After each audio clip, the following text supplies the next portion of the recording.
La commission électorale sud-africaine est sur le point d'organiser l'une des élections les plus importantes depuis 1994, date à laquelle la minorité blanche a quitté le pouvoir. L'enjeu est de taille, car de nombreux Sud-Africains, en particulier les Noirs, se sentent marginalisés. 25 ans après avoir conquis la liberté politique, la liberté économique demeure insaisissable. Le Congrès national africain, au pouvoir, espère remporter plus de 60% des voix et donner un mandat fort au président Cyril Ramaphosa, tandis que les partis d'opposition tels que les combattants de la liberté économique espèrent gagner plus de terrain.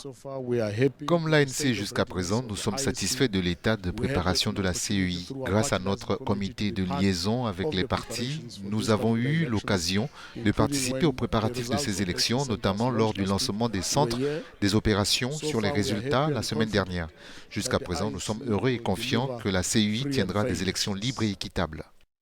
Pour conduire cette élection, la commission électorale a formé près de 200 000 agents électoraux et imprimé jusqu'à 60 millions de bulletins de vote. Nous planifions les élections en vue de publier les résultats.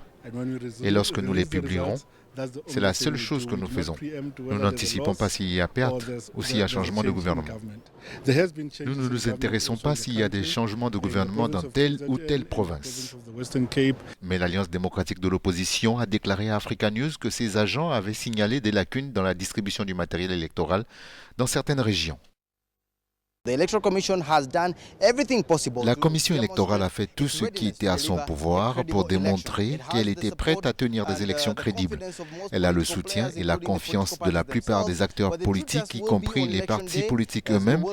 Mais le véritable test sera le jour des élections, car nous surveillons le déroulement du scrutin pour voir s'il se déroule sans heurts et finalement si les résultats déclarés reflètent la volonté du peuple sud-africain. Africa News sera là pour vous donner toutes les étapes du vote, les résultats tels qu'ils sont comptés et déclarés.